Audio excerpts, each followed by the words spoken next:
Miguel Díaz-Canel je na Kubi znano politično ime. Doslej je zasedal položaj podpredsednika, velja pa za modernega in prožnega politika, ki pa vseeno ne odstopa od kubanske revolucionarne ideje. Zato večjih političnih sprememb na Kubi ne gre pričakovati. V kubanski narodni skupščini so ga podprli 603 od skupaj 604 delegatov. Nov kubanski predsednik je kot cilj svojega 5-letnega mandata izpostavil obrambo dosežkov kubanske revolucije. Ratifico que la política exterior cubana se mantendrá inalterable y reiteramos que nadie logrará el propósito de debilitar a la revolución ni doblegar al pueblo cubano, porque Cuba no hace concesiones contra su soberanía e independencia, no negociará principios ni aceptará condicionamientos. Jamás cederemos ante presión o amenaza. Nov predsednik pomeni dokončno pretrganje vezi s preteklostjo, ki jo je zaznamovala družina Castro. Raúl Castro, ki je zamenjal pokojnega brata Fidela Castra, bo sicer del vpliva ohranil, vse do leta 2021 ostaja na čelu kubanske komunistične partije. Ker večjih političnih sprememb na Kubi ne gre pričakovati, bodo nespremenjeni tudi odnosi z Združenimi državami Amerike, ki so izrazile razočaranje nad nedemokratičnimi volitvami na Kubi. Cuban citizens had no real power to affect the outcome of this undemocratic transition process.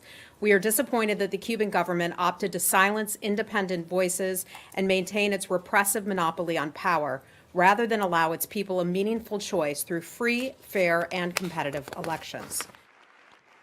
A kritike letijo tudi v drugo smer. Zdaj že nekdanji kubanski predsednik je ob slovesu od predsedniškega položaja ostro skritiziral ameriško politiko ustrahovanja.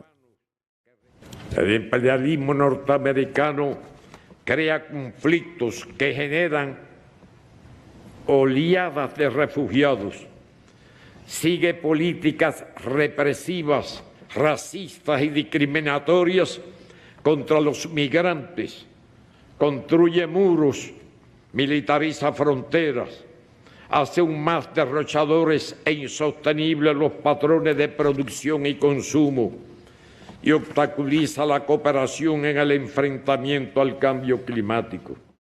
Mlad, izobražen in kreativen. Tako novega predsednika opisujejo Kubanci, ki upajo, da bo Miguel Díaz-Canel v prvi vrsti skrbel za ljudi. Bueno, yo creo que es un buen presidente.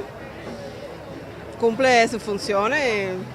Yo supongo que la función del presidente sea velar por el pueblo, por los intereses del pueblo. Me parece que lo estaba cumpliendo bien. Puede que mejore, sí.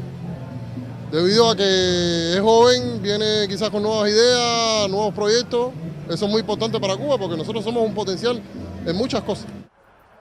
Precej manj zaupanja je novi predsednik deležen pri Kubancih v tujini. Ti izpostavljajo, da je novi predsednik zgolj marioneta, ki služi režimu, kubanski narod pa se bo še naprej boril za golo preživetje.